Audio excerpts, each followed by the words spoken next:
E aí galera, quem fala aqui é o professor Chanchão, estou aqui para responder com vocês a lista número 1 do módulo 1 de filosofia, que vai da questão número 31 à questão número 45. Essas questões aqui, elas compreendem um conteúdo de introdução à filosofia, o rompimento da filosofia com o mito e os primeiros conceitos do conhecimento filosófico. Vamos para elas? Questão número 31 da página 7, uma questão da UPE de 2018. A questão 31 diz o seguinte: sobre o pensamento mítico, considere o texto a seguir. Veja, antes do texto existe uma imagem, e essa imagem está representada diversos super-heróis. Guarda essa informação que ela vai ser muito importante para a resolução da questão. E o texto diz assim: mito e razão se complementam mutualmente. No entanto, o mito, recuperado no cotidiano do homem contemporâneo, não se apresenta com a abrangência que se fazia sentir no homem primitivo. É importante a gente saber, antes da resolução da questão, que para o homem primitivo, como está usando aqui no texto, ou para o homem da Grécia Antiga ou dos povos antigos, o mito ele tinha uma representação de tentar explicar a origem sobre algo. Seja um fenômeno social, seja um fenômeno natural, sobre o surgimento de algum herói, de algum deus ou algo do tipo. Então o mito ele tem a mesma gênese da filosofia, que é buscar compreender, entender e explicar a origem de algo. Porém, o mito ele não possui razão, enquanto a filosofia possui. Veja que o texto está dizendo que para o homem contemporâneo, esses mitos eles são diferentes do que eram anteriormente. Então ele tem um novo significado. Então tenta fazer a aproximação do texto com a imagem das figuras. Qualquer alternativa que tenha a ver, fazendo uma relação com o papel dos mitos hoje, expressando um heroísmo ou o papel do herói nos dias de hoje, vai ser algo parecido com a alternativa que a gente quer. Então vamos ver o que é que o enunciado pede. Com relação ao contexto da reflexão sobre o pensamento mítico, no que se refere ao cotidiano do homem contemporâneo, assinale a alternativa correta. Sublinha para mim o que diz cotidiano do homem contemporâneo. Ele faz uma datação histórica, ele está fazendo um recorte aqui, e a partir dele a gente vai responder a questão. A letra A diz: o mito e a razão continuam em justa posição, na forma compreensiva da realidade existencial. Mito e razão, para o homem contemporâneo, para a filosofia contemporânea, para o pensamento contemporâneo, são campos opostos, são campos distintos, não estão em justa posição. Letra A não pode ser. A letra B diz: o mito tem a representatividade da verdade na sua narrativa. O mito é uma narrativa de cunho fantasioso que não possui razão. Se não possui razão, consequentemente, é impossível de chegar a uma verdade. Então, letra B não pode ser. A C diz: o mito e a razão alicerçam os valores da condição humana na sua inteireza. O mito ele tem uma limitação, a falta de razão na sua explicação. Então, letra C não pode ser. A D diz: o mito passa por um reducionismo e retoma o valor do herói como legitimação, com o intuito de se compreender a realidade. Tá correta? Pode marcar a letra D. Na letra D está falando que o mito ele passa por um reducionismo na sua origem. Se a sua origem é explicar a origem das coisas, é explicar a gênese, por que estamos aqui, o surgimento do universo, hoje ele não é mais. Hoje é de explicar o homem enquanto elementos heróicos, enquanto a realidade que vai para além da materialidade ou para além da racionalidade. Letra D está completamente correta, pode marcar. E a letra E diz: o mito propõe o verdadeiro sentido para a compreensão do ser humano na humanização. Quem faz isso é a filosofia e não o mito. O mito não busca entender o verdadeiro motivo humano existente do homem. Então vencemos a questão 31. A questão 32, também da UPE de 2018, da mesma prova, diz assim: em relação ao pensamento mítico, leia o texto a seguir. E o texto fala: o homem, admirado e perplexo diante da natureza que o cerca, sem entender o dia, a noite, o frio, o calor, o sol, a chuva, os relâmpagos, os trovões, a terra fértil ou árida, sem entender a origem da vida, a morte e o destino eterno, a dor, o bem e o mal, recorre aos mitos. A narrativa mítica tem significância para a existência humana no mundo. O mito tem uma representatividade singular para transferir e comunicar o conhecimento acerca da realidade. Sobre isso, assinale a alternativa correta. Veja, o homem na antiguidade, ele buscava entender as coisas através de outros elementos que não racionais. Então a filosofia, quando ela surge no século VI a.C., ela surge porque as explicações míticas de cunho religioso, o conhecimento do senso comum, aquele passado de geração em geração pelos ritos tradicionais da sociedade, ele já não tem mais grande significado. Lembra que o século VI Ele é um período da história, principalmente na Grécia, onde há um desenvolvimento da razão, um desenvolvimento do pensamento crítico, um desenvolvimento do conhecimento, um desenvolvimento da democracia, principalmente em Atenas. Então a razão, a reflexão humana, ela passa a ter uma importância muito grande, por isso que os mitos eles ficam de lado, porque não conseguem explicar a realidade de forma racional. Então, a letra A diz assim: os relatos míticos são narrações fantasiosas, desvinculados de sentido da realidade. Muitas pessoas confundem e acabam marcando a alternativa A, mas eu queria fazer um destaque para o final da alternativa que diz desvinculados de sentido da realidade. Ainda que o mito seja uma narrativa fantasiosa, ele explica ou tenta explicar elementos que existem na realidade, a origem da vida humana, a origem do cosmos, a origem de algum fenômeno social. Então ela tem uma relação com a realidade sim, ainda que não possa expressar ela na sua totalidade pela ausência de razão. A letra B diz: o mito está privado de coerência e sua narrativa prende-se à existência humana no mundo. Sublinha para mim o início da alternativa que diz: o mito está privado de coerência. O mito, ainda que não tenha razão, precisa de lógica. As narrativas, as histórias, as narrações míticas, elas precisam de uma lógica, de um encadeamento lógico de ideia para que seja convincente. A letra C diz: o pensamento mítico está desligado do desejo da dominação do mundo e sua narrativa impõe o medo e a insegurança. Ao contrário, as narrativas míticas, elas ajudam na coesão social. É a única explicação que os indivíduos tinham na época, então elas são muito importantes. Elas não provocam medo, inclusive elas tiram o indivíduo de um medo de não saber o mundo que vive. Ela serve de uma explicação, ainda que alternativa à explicação racional. A letra D diz: os mitos devem ser acolhidos na sua significância, com base para a compreensão do homem, na sua existência e na sua convivência. Exatamente, o mito ele tem que ser entendido no seu papel, limitado, sem razão, que serve de explicação para que o homem existe e qual o seu papel ali no mundo. A letra D está correta, pode marcar a D na 32. E a letra E diz: a mitologia se traduz em relato ilógico, sem fundamento emotivo e tenta explicar a realidade concreta. A parte final de tentar explicar a realidade concreta é a única coisa que tem correta nessa alternativa. O resto que diz que são relatos ilógicos sem fundamento emotivo é justamente o contrário. São relatos lógicos com fundamento emotivo, religioso, com a busca de compreender o papel dos deuses e tudo mais. Então, letra E está incorreta, vencemos a questão 32. A questão 33 é uma questão do Enem PPL 2016. Ele é uma questão muito boa, porque faz a gente refletir sobre temas importantes, sobre por que a filosofia ela surgiu na Grécia e não surgiu em outro canto. Como todas as questões do Enem, elas vão ter alternativas que têm significado com a origem da filosofia. Mas existe um detalhezinho na leitura da questão e no enunciado que vai ser importante para a gente responder. Então acompanha comigo, pega a sua folha e vamos começar a ler. Quando diz assim, ó: o aparecimento da polis, situados entre o século 8 e 7 a.C., constitui, na história do pensamento grego, um acontecimento decisivo. Vamos dar uma pausa. Vê só. Aqui é a interpretação textual. Veja o que ele está dizendo. Existe um acontecimento decisivo. Qual é esse acontecimento decisivo? Sublinha para mim, no início do texto, o aparecimento da polis. Então, já existe um elemento de destaque no texto que talvez nos conduza a responder corretamente a questão. Certamente, no plano intelectual, como no domínio das instituições, a vida social e as relações entre os homens tomam uma forma nova, cuja originalidade foi plenamente sentida pelos gregos, manifestando-se no surgimento da filosofia. O final do texto está mostrando como a vida na polis ela foi fundamental para o surgimento da filosofia.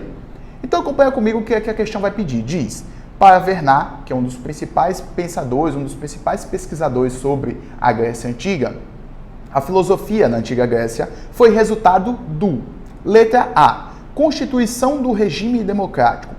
O regime democrático ele foi importante para a constituição da filosofia? Sim, porque ele materializou, ou melhor, ele expressou a utilização da razão no pensamento dos problemas da polis, na vida política, na necessidade do indivíduo ter que intervir na realidade social a qual ele estava inserida. Mas o regime democrático ele é uma consequência da vida na polis, é uma consequência da política e não tem a ver com o que o texto estava tratando.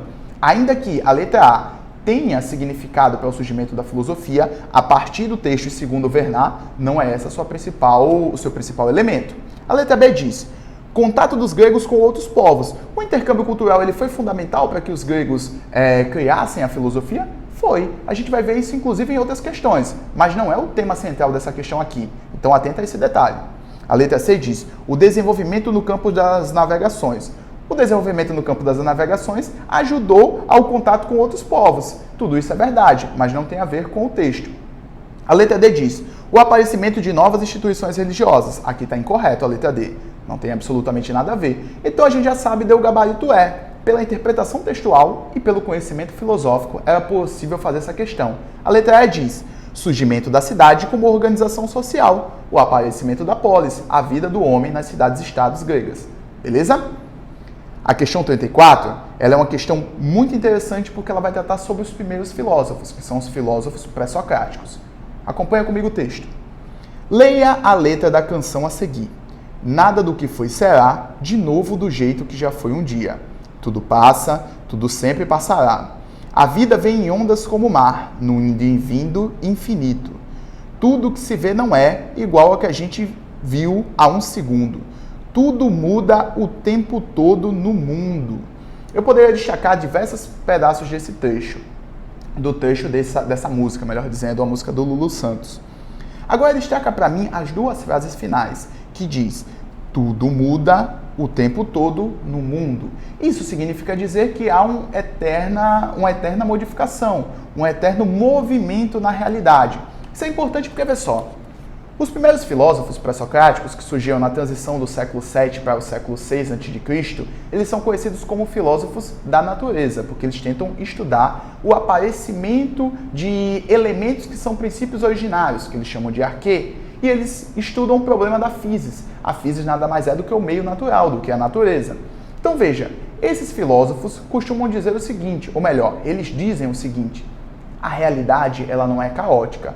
A realidade natural ela é possível de ser entendida porque existem leis, existem regras. Se assim não fosse, hoje em dia a gente não teria biologia, não teria química, não teria física, não teria ciências naturais. Então veja, os filósofos pré-socráticos descobriram algo lá antes de Cristo que hoje é muito importante, inclusive para o estudo de vocês. Vamos voltar para o enunciado, que diz o seguinte, da mesma forma como canta o poeta contemporâneo, que vê a realidade passando como uma onda, assim também pensaram os primeiros filósofos conhecidos como pré-socráticos, que denominavam a realidade de physis. Em physis, puxa uma seta e coloca a natureza. A característica dessa realidade representada também na música de Lulu Santos é letra A, fluxo, eterna mudança, transição, passagem, movimento. Então pode marcar a letra A, fluxo. A letra B diz estática, não, a realidade ela está em constante movimento. Infinitude, ainda que esteja em constante fluxo, eles não chegaram à compreensão de que a natureza ela é infinita, ao contrário, a natureza é finita. Desordem, ao contrário, a natureza é ordenada. E letra E, multiplicidade. Veja, eles buscam entender um elemento único que eles chamam de arquê. Exemplo Tales, que diz que é a água. Então, ainda que existam diversos elementos na realidade, não existe uma multiplicidade da origem dela. Ela está em eterno movimento, mas ela é única. Ela é um elemento natural. Ou alguns outros, como diz alguns filósofos pré-socráticos. Beleza? A questão 35, ela é uma questão muito boa para a gente pensar a atitude filosófica. Vamos ao texto. Leia o poema do moçambicano Craveirinha, Cantiga do Negro do Betelão. Diz assim, se me vires morrer, os milhões de vezes que nasci, se me visse chorar, os milhões de vezes que te riste, se me visses gritar, os milhões de vezes que me calei, se me visses cantar, os milhões de vezes que morri, e sangrei, digo-te, irmão europeu. Também tu havias de nascer, havias de chorar, havias de cantar, havias de gritar, havias de morrer e sangrar. Essa questão, ela vai pedir o seguinte, veja o que ela diz. O poeta constrói ou reconstrói a realidade em seus versos, e o filósofo, ao ser tocado pela poesia, é chamado a refletir sobre ela. A palavra tocada ela vai ser significativa para a gente poder compreender essa questão. E diz, a primeira condição ou a primeira virtude para filosofar é... Existem diversas possibilidades de você dizer que existem atitudes filosóficas. Exemplo, ainda que você não seja muito interessado por assuntos de cunho filosófico, todos nós filosofamos em algum momento da nossa vida. Em algum instante, quando a gente pergunta por que as coisas são de um jeito e não são de outra. Um exemplo, por que existe algo e não existe o nada? Por que nós estamos aqui? Existe um significado. Aquelas 3 perguntas básicas do pensamento filosófico, que é quem somos, de onde viemos e para onde vamos. Tentar entender o papel que eu estou cumprindo aqui ou por que eu estou aqui. Mas veja só, os filósofos pré-socráticos, não só eles, mas todos os filósofos, eles partem de um espanto, de uma admiração para questionar. Como assim? Não entendi. Veja só, se você não se admira diante de algo, no sentido de tomar um espanto, de ser alheio à sua realidade, de ser distinto daquilo que você acredita ser como verdade, seja baseada pelo seu pensamento, seja baseada por uma tradição do senso comum ou por uma impressão religiosa, você não consegue ultrapassar ou ir para o segundo ponto do conhecimento filosófico, que é o questionamento. Isso significa dizer que você só questiona aquilo que é estranho. Então, primeiro você se admira, se espanta, toma um susto diante daquilo que é dito, que é visto, para aí você questionar. Então, a primeira atitude filosófica é o que tem na letra E, admirar. Você pode puxar uma setinha e colocar espanto também. Em algumas questões vem o nome espanto. Não é problematizar, como diz a letra A, não é questionar, como diz a letra B, não é ser persuadir e nem muito menos teorizar. Beleza? Essa é uma questão muito boa. Muitas pessoas acabam se equivocando e se enganando nessa questão. Muita atenção a ela. Essa é uma questão para dar destaque, para você iniciar o seu estudo sobre filosofia. Entender o papel do espanto, da admiração diante da realidade. Questão 36 é uma questão da UFPA de 2013 e diz: em Atenas, o povo exercia o poder diretamente na praça pública. Todos os homens adultos podiam tomar parte nas decisões. Hoje elegemos quem decidirá por nós. A democracia antiga é vista geralmente como superior à moderna. Mas a democracia moderna não é degradação da antiga. Ela traz uma novidade importante, os direitos humanos. A questão crucial dos direitos humanos é limitar o poder do governante. Eles protegem os governados, melhor dizendo, dos caprichos e desmandos de quem está em cima, no poder. A superioridade da democracia antiga com relação à moderna pode ser atribuída ao... Veja, primeiro vamos pegar a característica dos dois modelos democráticos para a gente poder fazer a questão. Coloca de um lado, democracia antiga. Na democracia antiga, ela é uma democracia participativa. Significa dizer que os cidadãos eles precisavam fazer uma intervenção na realidade a partir de um método racional, da compreensão da vida na polis, da política, para poder fazer com que existissem elementos sociais de melhoria na sua vida. Beleza? Então é uma democracia participativa. Porém, é uma democracia restritiva. Como assim restrita? Só quem poderia participar eram os cidadãos. E cidadão não era todo mundo. Cidadão era homem livre, maior de idade, não poderia ser mulher, não poderia ser escravo. Então existia uma série de restrições para esse cidadão. Hoje em dia, na democracia moderna ou na democracia contemporânea, existem elementos diferentes. Então você coloca do outro lado, democracia moderna. Nela, você encontra uma maior participação das pessoas. Então você pode dizer, inclusive, que a democracia ela é universal. Hoje é cidadão todo mundo que vive sobre a Constituição. Todo mundo que tem um CPF, uma identidade, que segue os direitos e deveres, que a gente segue os deveres e tem direitos sociais, ela é considerada um cidadão. Porém, ela é limitada. Por isso que a democracia antiga ela tem um elemento de superioridade. Por quê? Porque essa democracia ela é participativa. A que a gente tem, como o próprio texto expressa, é uma democracia representativa. Então você vota num representante que ele vai lá e durante o mandato dele ele vai representar você. Então ela tem esse elemento de não participação direta, que deveria ter, mas não tem.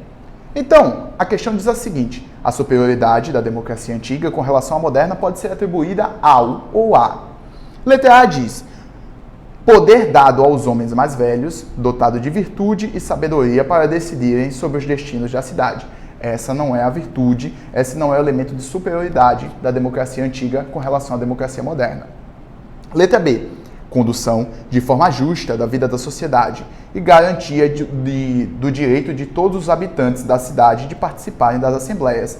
Ainda que o texto expresse isso, a letra B está errada. Sublinha para mim o que diz direito de todos os habitantes da cidade participarem das assembleias. Só quem participa são os cidadãos, e cidadão não é todo mundo, é restritiva à democracia antiga.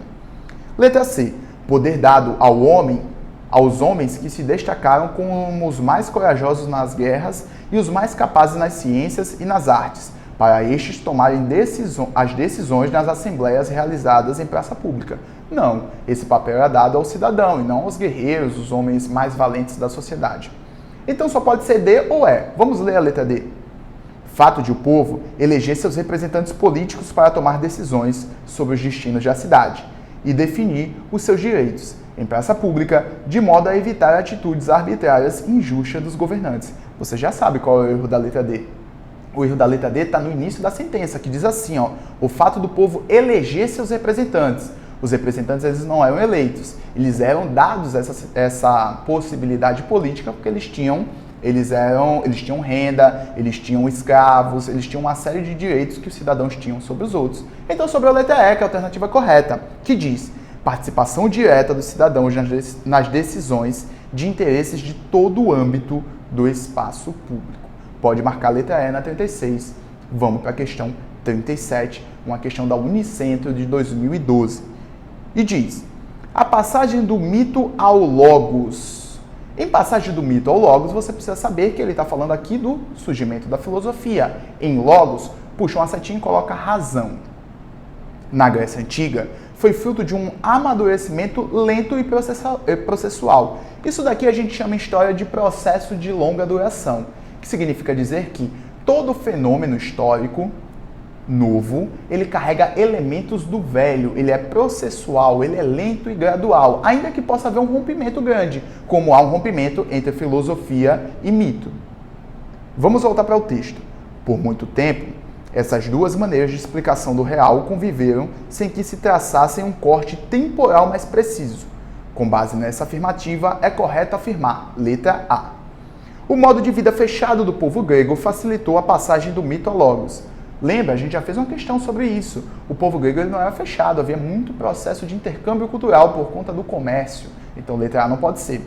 Letra B diz, a passagem do mito ao logos, na Grécia, foi responsabilidade dos tiranos de Siracusa. Absolutamente não. Foi a responsabilidade do intercâmbio cultural, do desenvolvimento da vida do homem na polis. Não tem nada a ver com tirania, ao contrário, tem a ver com liberdade de expressão e de pensamento. Letra C diz, a economia grega estava baseada na industrialização, e isso facilitou a passagem do mito a logos. Industrialização não, é comércio. Mas industrialização não, industrialização muito tempo depois, sociedade moderna, esse conceito de indústria a gente vai trabalhar mais quando fala de sociologia. A letra D diz, o povo grego antigo nas viagens se encontrava com outros povos, até aqui tranquilo, muito bom. Mas continua, com as mesmas preocupações e culturas, o que contribuiu para a passagem do mito ao logos. Ao contrário, eram culturas diferentes. O intercâmbio cultural, o choque de culturas, entender a si quando se confronta com o outro. A letra E, que é a nossa alternativa correta da 37, pode marcar, diz: a atividade comercial e as constantes viagens oportunizaram a troca de informações, conhecimento, a observação e assimilação dos modos de vida de outros povos, contribuindo, assim, de modo decisivo para a construção da passagem do mito a logos. Completamente correta, está mostrando como o intercâmbio cultural fez com que os gregos conhecessem novas culturas e facilitasse a compreensão da sua própria e a criação da sua própria. A questão 38 é uma questão da Unesp de 2012. Vamos ao texto e muita atenção. Diz assim, a Edo e adivinho tinham em comum o mesmo dom de vidência, privilégio que tiveram de pagar pelo preço dos seus olhos. Cegos para a luz, eles veem o invisível. O Deus que os inspira mostra-lhes, em uma espécie de revelação, a realidade que escapa ao olhar humano. Sua visão particular age sobre as partes do tempo inacessíveis às criaturas mortais. O que aconteceu outrora, o que ainda não é. É outro texto do Jean-Pierre Venat. O texto refere-se à cultura grega antiga e menciona, entre outros aspectos, letra A, O papel exercido pelos poetas, responsáveis pela transmissão oral das tradições, dos mitos e da memória. Ainda que o texto não fale em nenhum momento sobre o poeta, que aí ficaria mais fácil de você marcar, a alternativa A está correta. Quem é responsável de instrumentalizar, de transmitir, inclusive de narrar os elementos míticos, as criações daquela época, eram os poetas, não tinha outro nome. Então os poetas eram essa espécie de vivente, de videntes, melhor dizendo, que ele está falando aí do Aedo e do adivinho, beleza? Eles tinham essa capacidade que outras pessoas não tinham. A letra B diz, a prática da feitiçaria, estimulada especialmente nos períodos de seca ou infertilidade da terra, absolutamente nada a ver, essa alternativa letra B não tem nada a ver com o contexto da Grécia. A letra C, o caráter monoteísta, a Grécia ela é politeísta, vários deuses e não monoteísta, um único deus da sociedade, que impedia a difusão dos cultos aos deuses da tradição clássica. A letra D diz, a forma como a história era escrita e lida entre os povos na Península Balcânica. Muita calma. Sublinha para mim a parte que diz história era escrita.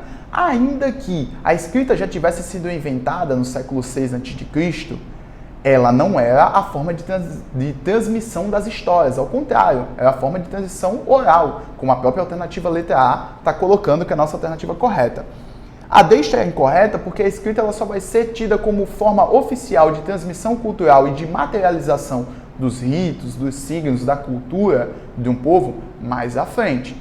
Tanto é que os pré-socráticos não deixaram muitas coisas escritas, ainda que as suas ideias sejam fundamentais para o desenvolvimento da filosofia. Sócrates não deixou absolutamente nada escrito e tudo que a gente sabe sobre Sócrates, principalmente no campo filosófico, é escrito por Platão. Inclusive, existem algumas pessoas que dizem que esse é um Sócrates idealizado, esse é um Sócrates platonizado, porque ele vê Sócrates como seu mestre, mas a partir de seus olhos, já que ninguém escreve a narrativa de forma neutra. Então, cuidado com isso, cuidado com a letra D, está incorreta. E a E diz, o esforço de diferenciar as cidades-estados e reforçar o isolamento e autonomia em que viviam. Absolutamente nada a ver. Ainda que as cidades-estados elas possuam características diferentes, existiam elementos de troca de culturas. O próprio intercâmbio cultural era não só feito fora da Grécia, mas dentro com as suas cidades-estados. Entre elas, existia esse processo também. Letra E está incorreta. A questão número 38, o gabarito, letra A. A questão 39 é uma questão que fala: a filosofia surge na Grécia por volta do século VI. Mudanças sociais, políticas e econômicas favoreceram o seu surgimento. Dentre estas mudanças, pode-se mencionar. Vamos ver quais mudanças que ajudaram na criação da filosofia no século VI a.C. A A diz: a estruturação do modo rural, desenvolvimento do sistema escravagista e o estabelecimento de uma aristocracia proprietária de terra. Xanxão, todas essas características tinham na Grécia Antiga, no século VI a.C.? Tinham. A alternativa está correta? Não. Qual o problema para ela não estar correta? Que a alternativa na letra A está mencionando elementos que existiam, porém não são determinantes para a criação da filosofia. Letra A está incorreta. Letra B diz: a expansão da economia local, fundada no desenvolvimento do artesanato, o fortalecimento dos demos, democracia, e a organização familiar patriarcal. Organização familiar patriarcal, ela não é uma característica que ajudou na criação da filosofia, destaca para mim, no final da letra B está incorreta. A letra C diz: as disputas entre Atenas e Esparta, o desenvolvimento de Mecenas e o comércio jônico. O comércio jônico, ele causa um intercâmbio cultural, porém as outras características, como a disputa entre Atenas e Esparta e o desenvolvimento dos Mecenas, ela não é uma característica de fundação da filosofia. A letra D diz: o uso da escrita alfabética, as viagens marítimas e a evolução do comércio e do artesanato. Muita gente acaba não marcando essa questão justamente por conta do papel da escrita alfabética. Eu falei para vocês, inclusive na questão anterior, que a escrita alfabética ela já existia. Ela é importante, ainda que não determinante, ainda que não a forma central de transmissão cultural, mas ainda uma forma que existia. Então está correta a letra D, pode marcar a letra D. A letra E diz: o predomínio do pensamento mítico. Ao contrário, a filosofia ela é a passagem do mito a logos, é a modificação do pensamento não racional para o pensamento racional. A questão 40 é uma questão simples, uma questão rápida, batida para fazer a diferenciação entre mito e filosofia. Acompanha comigo. Na questão 40, diz: comparando-se mito e filosofia, é correto afirmar o seguinte. Letra A. A autoridade do mito depende da confiança inspirada pelo narrador, ao passo que a autoridade da filosofia repousa na razão humana, sendo independente da pessoa do filósofo. Está completamente correta a letra A. Você aprendeu em casa uma coisa que talvez seu pai, sua mãe, seu avô, seu tio ou com quem você mora disse para vocês o seguinte: na rua, respeite os mais velhos. Isso não é só porque os mais velhos são mais idosos e merecem de um trato e um cuidado diferente. Eles falam isso porque nas sociedades antigas, e é um elemento do senso comum ainda vinculado, ainda tradicional hoje, que os idosos eles detêm mais conhecimento, eles detêm mais experiência de vida, então eles podem inclusive ter mais autoridade para passar o seu conhecimento. Era assim na Grécia Antiga. Os mitos eles eram construídos e narrados pelos mais antigos, pelos mais velhos, e essa experiência fazia com que tivesse autoridade. Já que ela era uma narrativa de cunho fantasioso, ela precisava de algum elemento para garantia da sua veracidade ou para a importância que ela teria socialmente. Então a letra A está correta. Já a filosofia, ela não precisa da autoridade do narrador. Ela precisa que a construção racional ela seja explicada e consiga ter lógica, consiga ter razão, consiga cumprir um papel de rompimento com o senso comum e com a própria mitologia. A letra B diz: tanto mito quanto filosofia se ocupam da explicação da realidade passadas a partir da interação entre as forças naturais personalizadas. Isso o mito faz. A filosofia não. Criando um discurso que se aproxima da história e se opõe à ciência. A filosofia, ela não é uma ciência. Calma. Existe uma polêmica com relação a isso. Existem alguns escritores, alguns filósofos que dizem sim que a filosofia ela é uma ciência. Porém, você vai ver no seu vestibular, na maioria das questões, que a filosofia ela não é considerada uma ciência porque ela não precisa da base empírica. Ela não precisa da comprovação prática. Você vai dizer, Xanxão, mas tem filósofos que são materialistas. Verdade. Aristóteles é um filósofo materialista. Os próprios empiristas são filósofos materialistas. A filosofia sartreana do existencialismo é uma filosofia materialista, mas a filosofia em si, enquanto modo de obtenção de conhecimento, ela não precisa de uma comprovação prática.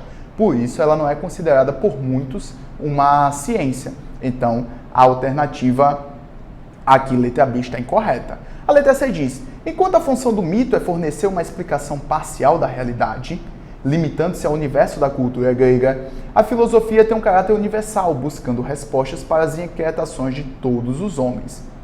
A parte que fala da filosofia está correta, mas a parte que fala do mito não. O mito, ainda que seja um elemento presente principalmente na cultura grega, ela não tenta explicar só a realidade grega. Ela tenta explicar a origem das coisas, o surgimento dos fenômenos, o surgimento do próprio cosmos, do universo, da natureza. Então ela não é uma visão parcial. Ao contrário, ela é uma visão universal. A letra D diz: mito e filosofia dedicam-se à busca pelas verdades absolutas. Sublinha para mim, o mito ele tenta explicar a origem das coisas. A filosofia também, mas verdades absolutas não. Existe uma frase do Sócrates bem legal, ou que é atribuída ao Sócrates bem legal. Diz que o papel do filósofo é buscar a verdade, mas nunca defendê-la a fundo, nunca defendê-la com unhas e dentes, porque uma verdade absoluta significa que ela não pode ser questionada. Então o papel da filosofia, ele se esvai nesse momento. A letra E diz: a filosofia é a negação do mito, pois não aceita contradições ou fabulações, admitindo apenas explicações que possam ser comprovadas pela explicação direta ou pela experiência. Sublinha para mim, observação direta, experiência. Se fosse isso, seria uma ciência. Como eu expliquei para vocês, a filosofia ela não precisa dessa base empírica, dessa base na realidade da comprovação na prática, como, por exemplo, a sociologia, que é uma ciência, precisa. A questão 41 é uma questão da UNOeste de 2011. Acompanhe o texto. O mito é uma narrativa, é um discurso, uma fala. É uma forma de as sociedades espalharem suas contradições, exprimirem seus paradoxos, dúvidas, inquietações. pode ser visto como uma possibilidade de se refletir sobre a existência, os cosmos, as situações de estar no mundo ou as relações sociais. Mediante essa definição geral de mito, é correto afirmar: letra A. As sociedades com conhecimento científico, tecnológico e filosófico complexamente constituídos não possuem mito, pois eliminaram as dúvidas e os paradoxos. Espera aí. O mito ele perde seu significado original, mas não é verdade dizer que os mitos deixaram de existir. Exemplo, você quando estudou no ensino fundamental, aprendeu diversos mitos, diversas narrativas sobre a origem de algo. Aprendeu, por exemplo, elementos do folclore e histórias do folclore brasileiro que estão baseadas em narrativas fantasiosas. Então, essa alternativa letra A, ela está incorreta. A B diz: Platão, um dos filósofos mais estudados e influentes do pensamento ocidental, não recorria aos mitos em seus diálogos, apesar de ter sido o primeiro a utilizar o termo mitologia, completamente equivocado. O Platão usava sim os mitos. O mito de Giges, ele usava, por exemplo, para exemplificar a separação do mundo das ideias com o mundo das aparências, ele fazia o mito da caverna, que você aprendeu lá. Que os indivíduos presos na caverna viam apenas a sombra nelas projetadas, e o fim da narração a gente vai ver quando falar as questões sobre Platão mais à frente. Então a letra B está equivocada. A letra C diz o seguinte: alguns mitos oferecem modelos de vida e podem servir como referência para a vida de muitas pessoas no século XXI. É verdade. As pessoas acreditam naquilo que elas querem acreditar. Isso significa dizer que muitas pessoas baseiam suas vidas em elementos religiosos, em elementos míticos, que não podem ser comprovados na prática, que não têm um rigor científico. A letra C está correta. A letra D diz: as sociedades antigas, ocidentais e orientais, foram fundadas sobre o mesmo mito primitivo, variando apenas o nome de seus personagens. Absolutamente nada a ver. Cada sociedade tem seu mito próprio, tem sua constituição própria. Constituição no sentido de constituição social. E letra E, todas as afirmativas acima estão corretas. Absolutamente não. Só a alternativa letra C. A 42 é uma questão da UEL de 2010, que diz: leia atentamente os textos abaixo, respectivamente de Platão e Aristóteles. A admiração é a verdadeira característica do filósofo.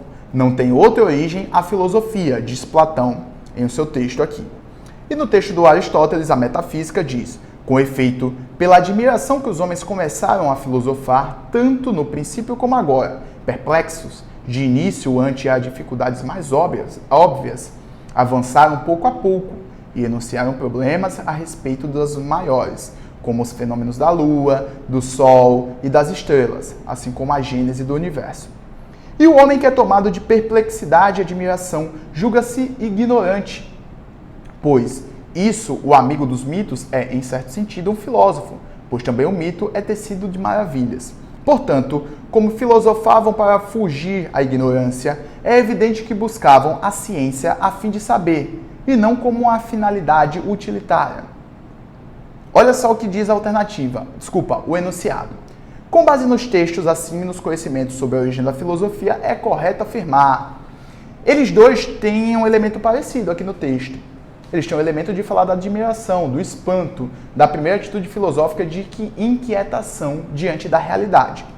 A letra A diz: a filosofia surgiu, como a mitologia, da capacidade humana de admirar-se com o extraordinário, e foi pela utilidade do conhecimento que os homens fugiram da ignorância. Veja, ao próprio final do texto diz que a filosofia ela surgiu de uma inquietação, ela surgiu de uma curiosidade e não por conta de uma finalidade prática. O próprio Aristóteles vai dizer: as melhores coisas são aquelas que não têm uma finalidade prática. Por isso, o melhor tipo de conhecimento é a filosofia. Porque a filosofia ela não tem uma finalidade prática em si. Exemplo, quando você estudar medicina, para quem quer cursar medicina, você vai ver que você estuda sobre a vida. Mas você estuda sobre a vida, sobre sua formação, sobre a defesa dessa vida, sobre como cuidar e como fazer com que as pessoas não percam a vida ou morram. Já a filosofia ela divaga sobre a vida, mas num campo existencial, em um campo metafísico, no campo das ideias, não necessariamente em campo prático. A filosofia ela não ajuda ninguém a salvar a sua vida. Então, vamos para a alternativa letra B, que diz: A admiração é a característica primordial do filósofo, porque ele se espanta diante do mundo das ideias. Sublinha para mim mundo das ideias. Se não tivesse esse mundo das ideias, a alternativa estava correta. E diz, e continua, melhor dizendo, e percebe que o conhecimento sobre este pode ser vantajoso para a aquisição de novas técnicas. Ali o mundo das ideias coloca essa alternativa como incorreta. A letra C diz, ao se espantarem com o mundo, os homens perceberam os erros inerentes ao mito, além de terem reconhecido a impossibilidade de o conhecimento ser adquirido pela razão. Impossibilidade do conhecimento ser adquirido pela razão? Absolutamente não. Sublinha para mim o final, que fala isso e que coloca a alternativa letra C como uma alternativa incorreta. A letra D diz, ao se reconhecerem ignorantes e, ao mesmo tempo, se surpreenderem diante dos anseios de conhecer o mundo e as coisas neles contidas, os homens foram tomados de espanto, que deu início à filosofia. Completamente correta. Lembra da frase do Sócrates? Só sei que nada sei? Primeira coisa, a primeira virtude para você conhecer é admitir sua própria ignorância, que não conhece as coisas a fundo. Sair do mundo da doxa, ou do mundo da opinião, para o encontro da verdade. Letra D está correta na questão 42. Questão 43 diz, a admiração e a perplexidade diante da realidade fizeram com que a reflexão racional se restringisse às explicações fornecidas pelos mitos. Sublinha para mim, explicações fornecidas pelos mitos, a explicação filosófica. Sendo a filosofia uma forma de pensar intrínseca à elaboração mitológica. Filosofia e mitologia são um rompimento, um processo de separação por conta da razão. Letra E não pode ser. A questão número 43 tem um texto. Ou melhor, tem dois textos. Eis aqui, portanto, o princípio de quando se decidiu fazer o homem e quando se buscou o que devia entrar na carne do homem. Havia alimentos de todos os tipos. Os animais animaram o caminho, e moendo, então, as espigas amarelas e as espigas brancas, e o Shumacana fez 9 bebidas, e destas provieram a força do homem. Isto fizeram os progenitores Tepeu e Gugusmates, assim chamados. A seguir, decidiram sobre a criação e a formação de nossa primeira mãe e pai. De milho amarelo e de milho branco foi feita a sua carne. De massa de milho foram feitas seus braços e as pernas do homem. Unicamente massa de milho entrou na carne de nossos pais. O texto 2 diz, se você é o que você come e consome comida industrializada, você é milho. Escreveu Michel Pollan no livro O Dilema do Onívoro, lançado este ano no Brasil. Ele estima que 20% da comida industrializada nos Estados Unidos contenha milho de alguma forma. Do refrigerante, passando pelo ketchup, até as batatas fritas de uma importante cadeia de fast food. Isso se não contarmos vacas e galinhas que são alimentadas quase exclusivamente com grão. O milho foi escolhido como a bola da vez ao seu baixo preço no mercado e também porque os Estados Unidos produzem mais da metade do milho distribuído no mundo. Com base no texto 1 e no texto 2, nos conhecimentos sobre as relações entre a organização social e o mito, é correto afirmar. Letra A. Os deuses maias criaram os homens dotados de livre-arbítrio para, a partir do princípio da razão e da liberdade, ordenarem igualitariamente a sociedade. Gente, nenhum dos dois textos está falando absolutamente nada disso. Essa alternativa não tem relação com os textos apresentados. A resolução da questão depende da conexão com esses dois textos. A letra B diz, o exemplo das narrativas que predominavam no período homérico na Grécia Antiga, os mitos expressam uma forma de conhecimento científico da realidade. Sublinha para mim, científico da realidade? Está incorreto. Letra C. Na busca de um princípio fundante e ordenador de todas as coisas, como ocorre na mitologia grega, a narrativa mítica justifica a base da legitimação da organização política e da coesão social. É melhor ter uma explicação fantasiosa do que não ter nenhuma. Então os mitos ocupavam um papel de coesão social, de classificação das coisas, de exemplificação, de alívio para os indivíduos que viviam num mundo que não sabia compreender ou que não tinha como compreender única e exclusivamente sem a utilização dos mitos. A letra D diz, assim como nos povos quiche da Guatemala, também os mitos gregos procuram explicar a arquê, a origem, a partir de um elemento originário onde está presente o milho. Gente, quem estuda arquê, quem estuda esse princípio originário são os filósofos pré-socráticos. que rompem com os mitos, não é uma continuação. Letra D diz: para certas tradições de pensamento, como a da escola de Frankfurt, o iluminismo representa a superação completa do mito. Não tem relação com o texto, mas deixa eu te dizer, a escola de Frankfurt, ela fala que a iluminação, a razão, a utilização plena dessa razão, como diziam os iluministas, é algo que está fadado ao fracasso. Tanto é que o principal livro da escola de Frankfurt é o Dialética do Esclarecimento, ou seja, uma contradição existente entre o elemento do esclarecimento, então os pontos positivos e os pontos negativos, o choque de contradição formando a realidade social. Então, questão 43, gabarito letra C.